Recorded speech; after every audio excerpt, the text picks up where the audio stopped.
physical. They had his blood pressure, and mine is higher than his. Oh. And the irony is mine is higher because of him. From the Blue Wave We flipped. Enough seats to take control of the House. We control the House. to 2020 and beyond. This is the Dean Obeidallah Show on Sirius XM Progress, Channel 127. And welcome to the show, brothers and sisters. Friday, October 4th. I'm Dean Obeidallah, as always, here to be your MBFF. And all I can say is every day it seems to get worse for Donald Trump. And today was no exception. But I will remind everyone, 396. 396. What does that mean? You're probably going to guess. That's how many days into November 3rd, 2020, the most important election of our lives. So on one eye, we're going to have on the impeachment. We'll see where that goes. The second one on our candidates, getting people involved in the process. In fact, one of the 2020 candidates who has not been on ever before is joining us at the top of the next hour. Beto O'Rourke will be on live with us at 7:05 Eastern Time. So I'm looking forward to chatting with him about gun violence, about his view on impeachment, his health care plan, and more. But first, here's Stephen Colbert last night summing it up perfectly. Here's clip number one. The Constitution gives the accused the right to remain silent. And clearly, Donald Trump has never read the Constitution because he will not shut the old hamburger hole. And everything he has said for the last 48 hours just makes him guiltier. Yesterday, the president was asked a simple question. On that phone call, what was he asking the Ukrainian president to do to the Bidens? He wisely dodged it. Today, he took that ball straight in the face. Mr. President, what exactly did you hope Zelensky would do about the Bidens after your phone call? Exactly. Well, I would think that if they were honest about it, they'd start a major investigation into the Bidens. It's a very simple answer. They should investigate the Bidens. President Zelensky, if it were me, I would recommend that they start an investigation into the Bidens. What are you doing? That is literally what they're impeaching you for. Don't say that out loud. Listen to the crowd cheer when he said that's why they're impeaching you. And the crowd loves it. More and more Americans each day in polls after poll shows more Americans are supporting at least the impeachment inquiry, if not the actual impeachment and removal of Donald Trump. And look at the polls closely. Some of them say that. Impeachment and removal of Trump. And we're at 47% in certain polls. And less than that, it's not like 53% oppose it. Less than 45% in poll after poll show that they oppose it. So you have 47% of Americans on board with removing a sitting president. This is stunning because they're seeing the evidence. And today we got even more. And what I find remarkable in all of this as someone who loves political history, and I know a lot of you do as well because we've talked about Watergate and other scandals, this is the reverse of Watergate. Watergate began in June 1972 with 5 low-level people breaking into the Democratic National Committee to at Watergate building there. That's where the DNC was having their offices, and they went in there to bug it. So 5 low-level people. No one thought for a second the president was involved. Not at that point. It was 5 low-level people. Little by little, they found out 2 of them had some ties to the White House, and it moved up the ladder from there. It soon implicated John Dean, White House counsel, and H.R. Haldeman, who was chief of staff, and John Ehrlichman, and John Mitchell, who was attorney general. So little by little, it creeped up. And then finally, after a Supreme Court decision, unanimous, required the turnover of secret tapes in the White House, we found out Richard Nixon was involved, and that's when he resigned. This is the opposite. We're starting from the place where we know Trump did it because we got the transcript the guy gave us. And just to remind everyone that it's a crime, here is I'm going to play this every single day we talk about. Here's Judge Napolitano on Fox News making clear it's a crime. Clip number 2. The president admits that on a phone call with the president of Ukraine, he requested that the president of Ukraine investigate his 2020 political rival, Joe Biden. Is that a crime? It is a crime for the president to solicit aid for his campaign from a foreign government. So that would be that to which the president has admitted is in and of itself a crime. Yes. Boom. And now Trump understands what Napolitano has said, because that's the only channel he watches. So his new argument is that he did not ask for help from the Ukrainians to help his campaign in 2020. He did it because he's obsessed with fighting corruption. In fact, he tweeted that today. And this is the new argument. And this has been percolating beneath the surface. Now Trump's taken to a new level, expect Trumpers to regurgitate it. What he tweeted today is, as president, I have an obligation to end corruption, all quotes. No irony either.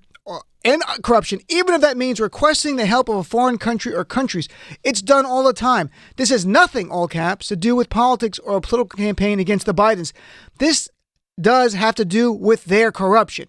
His new argument now, understanding that if you ask for help from a foreign national, any foreign national, let alone a government, to help your campaign, give you information that's something of value, you've violated federal laws, campaign laws. When you do it willingly and knowingly, and which Trump is now, because the Mueller report made that very clear, getting any dirt from Russia and understanding the standard was put in that report. And Trump certainly is briefed on it. He's seen the media reporting. We've seen the explosion in June when he said to Stephanopoulos, if I was approached by a foreign leader, maybe I'd listen to it, or foreign national, maybe I'd listen to it.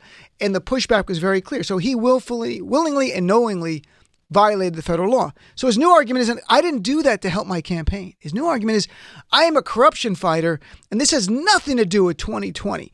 The problem is to accept that argument. Here's the thing. You have to be a moron. That's it. You have to actually be a moron. You have to be something has to be wrong with you quantifiably with your intellect. Or you're a Trump supporter. I know some are thinking, what's the difference? There is. Because Trump supporters, most of them know that this is BS. If something is wrong with you because, God forbid, something happened, you dropped on your head as a kid, whatever, and you can't figure it out, that's different. Barring that, there's no way. So let's go through this really quick, because I think this is important. This is going to be their argument. And again, as I say on this show, my goal is with my guests, with my research, and collectively with listeners who add a lot of great information, is to inform us all of ways to defeat the arguments on the other side and champion our position so we can win in 2020. That's what this show is about, winning an election. It's about activism. We are all activists. So here's my approach, and I'd love to hear yours once we go through this. First of all, two defenses. One, he's fighting corruption. Stop laughing, because Trump is not fighting corruption. We know that. Second, that had nothing to do with the campaign. Okay, you can start laughing there. Okay, as to Trump, the corruption fighter, apparently he is the Captain America fighting corruption. Now, if only he would fight corruption in America, maybe he's starting backwards. Maybe he's starting fighting corruption in the Ukraine and work his way back to America. But here's the thing. Trump is not the fighter of corruption. He's the perpetrator of it. This is a man who will not even give his tax returns. We are litigating in court, getting simply the simplest modicum of transparency. Trump, per Forbes magazine, has spent over $100 million of our tax dollars at his private country club and hotels for the fees involved that he's charged Secret Service. Beyond that, Trump has urged to have the G7 summit at his private property there, again corruption. He's had foreign nationals stay at his properties, again in violation of the Emoluments Clause. And let's not forget the Trump hush money payment to two women before the 2016 campaign, which the U.S. attorney in the Southern District, in their pleading, used the word saying individual number one, who's Trump, directed those payments. This guy is corruption. The word Trump is shorthand for corruption. So fighting corruption, forget it. So second argument, is this unrelated to the 2020 campaign?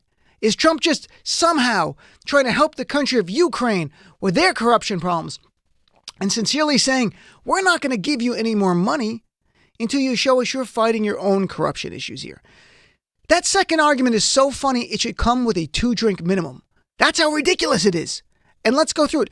If Trump was truly concerned with fighting corruption in the Ukraine, and why would he be concerned with the Ukraine? I don't know, but just say, let's assume for a second he is. And he does not want to give another penny of U.S. dollars until he can be assured that they are fighting corruption in that country. Okay? Assume that. Then why didn't he ask about it in 2017 when we gave them money when he's president? In 2018, the U.S. government, Trump administration, approved $200 million in military aid. Why didn't he ask about it in 2018? You would think if he's concerned about corruption, he'd say, we're not giving you this $200 million until you can show us everything's in place to shore up your corruption, cleaning up corruption. Why didn't he talk about it at least April 2019, the first time he talked to Ukrainian President Zelensky, who had just won his election? Why didn't he bring it up then? That was mid-April. He didn't. Why didn't he? Simple. Joe Biden didn't announce his candidacy until April 25th, 2019. That's why Biden was not formally in the race. And as you might recall, many were debating, was Biden really going to run? A lot of questions. He was really keeping it close to the vest. So Biden then announces, and Trump becomes very agitated by this. He's seeing polls. He's showing him losing badly to Trump. In fact, if you go to Real Clear Politics and see the polling, every poll from after Biden announced in late April through July 25th, the date of the phone call with Zelensky, when he asked Zelensky to help him investigate Biden, showed Trump losing. In fact, so badly, a June 16th Fox News poll showed Trump losing to Biden by 10 points. And he got so mad at that poll, he tweeted, quote, "Fox News polls are always bad for me. They were against crooked Hillary also." He goes, something weird going on at Fox. So he's very aware of the polls. In fact, on July 25th, the day of the phone call to Zelensky, that very morning, a new Fox poll came out showing Trump losing again by 10 points to Joe Biden. Trump knows all about this. It doesn't take a rocket scientist, folks, to connect this and say this is not partly because of the election. This is solely because of the election. Because if it wasn't, he would have brought up issues of corruption in 2017 or 18 or earlier in 2019. The first time would not have been after Joe Biden gets in the race and he's losing in the polls. Just not. And secondly, even putting aside that on its face, he's going to fight for corruption. Let's keep in mind, he's talking about Joe Biden firing a prosecutor in March 2016. Why would the president of the United States talking about corruption today in the Ukraine be worried about a decision made in March 2016? There's no straight face for that either. That's just BS. We know that. So, because if it was an issue, he would have brought it up in 2017 or 18 right away. That's where we are with that. And so now we have more. We have text messages released. And I'll just summarize them a little bit, read a couple. They're too many. But they paint a really interesting picture. And what happened is these text messages were released to Congress yesterday by Kurt Volker. Kurt Volker was a U.S. Special Envoy to the Ukraine. He resigned last week when his name turned out in the whistleblowers complaint. He gave all these text messages that were between himself, Gordon Sondland, a U.S. ambassador to the European Union, Andrei Yermak, an aide to the Ukrainian President Zelensky, Rudy Giuliani, and a few others. Now, Volker, just to remind people or let you know if you don't know much about him, he was a career diplomat for a big period of his life. He is no longer, not because he resigned, he has not been in a while. He actually volunteered for this job. He works as a lobbyist at a place in D.C. called BGR Group. And so he gives these text messages. And here's the big takeaway. They're very bad for Trump because it adds and confirms that behind the scenes, before the July 25th phone call and afterwards, the conversations were all about quid pro quo. Quid pro quo, asking the Ukrainians to investigate Biden in return for things from the United States of America. And that's bribery right there. That's how it works. Now, two key people before I read these texts that I think are really important. Bill Taylor. Bill Taylor is going to turn out to be an important person in this. He's a career diplomat, career civil servant, served as ambassador to the Ukraine under George W. Bush. Right now, he's like the temporary acting ambassador to from the U.S. to Ukraine. The other guy, you have to remember this guy's name. Whenever you see his name, remember this. His name is Gordon Sondland, Sondland. Gordon Sondland. Remember his name. He's a Trump stooge. Whatever he says, it's coming from Trump White House or Bill Barr. I can assure you. And you ask why?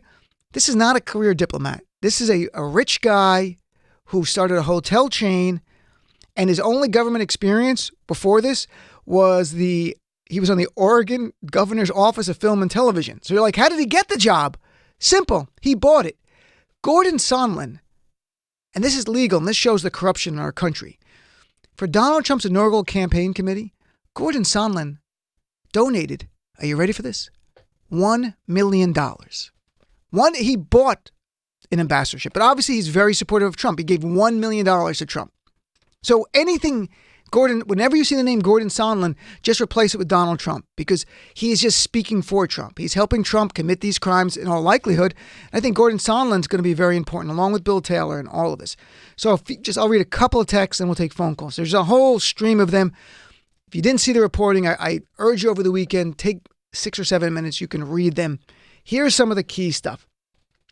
There are two big moments in the text messages between these key people that really paint you a picture that Trump administration is coordinating exactly what we're seeing now, and that they want the Ukrainian president to play ball, and that's the only way the U.S. government was going to help him in Trump administration. So shortly, hours before the July 25th phone call, the one Trump asked for help from Ukraine to investigate Biden, text message here, Volker, the guy who resigned before Congress, texted the Zelensky, the president of Ukraine's advisor, and said, quote, heard from White House. So Volker saying, I heard from Trump, heard from White House, assuming President Z, who's Zelensky, convinces Trump he will investigate / get to the bottom of what happened in 2016, we will nail down a date for a visit in Washington. I challenge everyone out there. Why would the president of Ukraine have to guarantee an investigation into something from 2016 before he can get a visit from the White House, which helps the president of the Ukraine a great deal? He's a new president. It makes him look like a world leader. This is as close as you get to a quid pro quo that you could ever hope for in any legal setting. And again, keep asking yourself, fighting corruption? You're asking about something from March 2016. Why is it relevant today? It's not. And if it was, you would have asked about it before. And then there's another strong suggestion in these text messages that the military aid was used as leverage. And this is really a stunning exchange right here. This is between Taylor, again, the career diplomat, and Trump stooge Sondland. September 1st, Taylor texts Sondland, the Trump stooge, quote, and this is stunning. He, quote, texts, are we now saying that security assistance and White House meetings are conditioned on investigations? Point blank, the career diplomat, civil servant, is seeing what's going on and texts Trump stooge and go, are you really going to withhold aid to the Ukraine that they need so Russia doesn't take more of their property? And the only way you're going to give it to them is if if Zelensky agrees to investigate Joe Biden and help his campaign. And how does Sondland respond? Not like, oh my God, are you crazy? That's nuts. His response is, call me. Call me. That's it. Call me. I'm Trump stooge. I will give you the party line. And then a week later, Taylor texts Sondland. As I said on the phone, quote, exact verbatim. No, as I said on the phone, I think it's crazy to withhold security assistance for help with a political campaign, close quotes. Taylor putting in writing right there to Trump stooge, I think it's crazy to withhold security to help a political campaign, which is Trump's campaign, meaning the investigation into Biden. This is as clear as you can get. And what's Sondland's response? He waits 5 hours this time, and his text response back, clearly something written by a lawyer. Because as a lawyer, it's something that I have written for clients along the same lines, where it's very self-serving, laying out all the facts, because this might be an exhibit in a trial somewhere. Because Sondland's getting that point. It takes 5 hours, text back, and he texts, Bill, I believe you are incorrect about President Trump's intentions. The president has been crystal clear, no quid pro quo of any kind. The president is trying to evaluate whether Ukraine is truly going to adopt the transparency and reforms that President Zelensky promised during the campaign. Adding, I suggest we stop the back and forth by text. Not adding, but it's clear, because you're creating a paper trail that could really haunt all of us here. That's what's going on. So Taylor's like, this is crazy what you guys are doing. And someone's like, I believe you were incorrect. That's not the president's intention. This is what lawyers write. So it's marked an exhibit one day and Trump can go. And that's why Trump was saying, I was vindicated today. You see that? No. Sondland, when you hear his name, think Trump. They're one and the same. So Trump, through probably Bill Barr or Giuliani, drafted this text. I have no doubt. Ultimately, we're going to have Sondland testify under oath. Trump will go crazy. He'll try to stop it. Bill Taylor will testify under oath. He's a career civil servant. I'm sure he will testify under oath. Giuliani, of course, will testify under oath.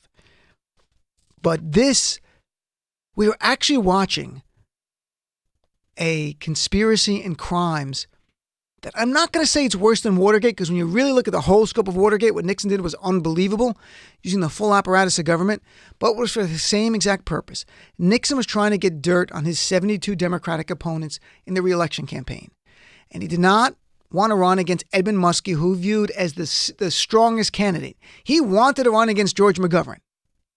Donald Trump doing the exact same thing here. And this is only what we know so far. I have no idea what else is out there. What I will tell you, breaking news. So House Democrats just subpoenaed the White House.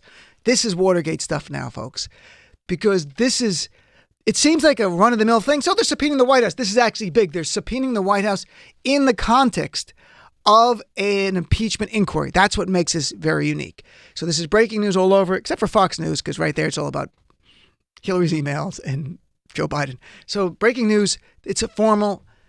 So we've just escalated this impeachment inquiry to a new level. This is exciting. On some level, watching this as a political junkie, as someone who read about Nixon and Watergate, to see this play out, it's not good for America. So it is not good for America. And I say that sincerely. It is not good for our country to have a president who's committed crimes, and the circuit and the orbit of criminality appears to include, at least on some level, Mike Pence. On some level, Mike Pompeo. Clearly Rudy Giuliani, potentially this Ambassador Sondland, and we don't even know how much further it goes to Bill Barr and others. That's where we are. So it's escalating. Look, you're my guest at the top of the hour. Then Beto O'Rourke will join us at the top of the hour. We'll talk to him about this very issue. I want to get him responding to breaking news. What do you think? Where are we going with this? Who else do you think is going to be implicated? Anyone beyond the scope of these people that I'm talking about with Pence, Pompeo? Do you think there's a chance we actually impeach both Pompeo? We do it like a threefer. Pompeo, Pence, and Trump? It would be too crazy. You got to stick with Trump, believe me. And what do you make of the text messages I read? Does it change your view in any way? This is a criminal conspiracy, folks. We're watching it play out right in front of our eyes. I can't believe it. 866-997-4748. You're my guest right at the top of the hour. Give me a call. Be right back. The Dean Obeidallah Show. Voting is the most important civil right of our era because the right to